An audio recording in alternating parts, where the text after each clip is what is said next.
రాజకీయాలల్లా ఎంతో మంది లీడర్లు వస్తుంటారు పోతుంటారు. కానీ అందులో కొంతమంది పేర్లనే పబ్లిక్ ఎప్పటికీ యాదికుంచుకుంటారు. ఎందుకంటే మంచో షెడో వాళ్ళు చేసిన పనులు అట్లుంటాయి. మరి ఇట్లా దేశంలో పేరు మోసిన లీడర్లు చాలా మందే ఉన్నారు. అందులో బీఆర్ రాష్ట్రంలో ఓ లీడర్ సాబ్ ఉన్నాడు. ఆయన గురించి చెప్పే ముచ్చటే మస్తు గమ్మతుంటది. పాండవ్ సార్ అరుచుకుందాం.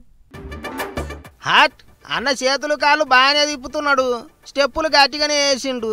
ఇక గిట్టు చూడుర్రే, అబ్బర కొడుకో చూసిండ్రా, పెద్ద లడ్డు తీసుకొచ్చిండ్రు.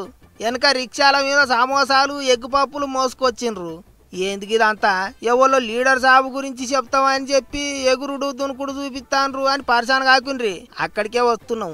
ఈ హంగామా మొత్తం ఏంటిదంటే, బీఆర్ రాష్ట్రం మాజీ ముఖ్యమంత్రి ఉన్నాడు కదా లాలూ ప్రసాద్ యాదవ్, ఆగో గాయన పుట్టినరోజు హంగామా. ఆగో సారు మీదికి లేచి నడవకపోయినా కూకున్న దాన్నే కాళ్ళు చాపుకొని కాలు మీద కాలేసుకొని వచ్చిపోయేటోళ్ళను ఓ కంట కనిపెట్టుకుంటా ఉన్నాడు. ఇక సారు కోసం తీసుకొచ్చిన పెద్ద లడ్డూను కుర్చీలో కూకొని తలవారుతోని కట్టింగ్ చేసిండు. మన దగ్గర అయితే తలవార్లు గిల్వార్లు చూస్తే పోలీసులు కేసులు పెడతారు. కానీ అటు బీఆర్ రాష్ట్రంలో అందులో సారు ఇలాకాల ఆయన చెప్పిందే వేదం.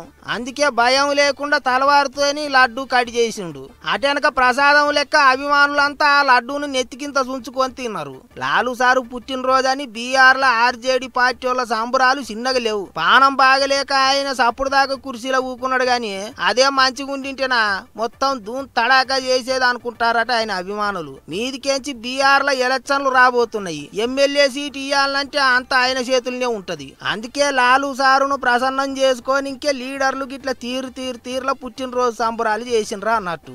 ఏమైనా పెద్ద మనిషి శాత కాకపోయినా కుర్చీలో ఊకొని చక్రం తిప్పుతాడు కదా అనుకుంటారు ఇప్పుడు అందరూ.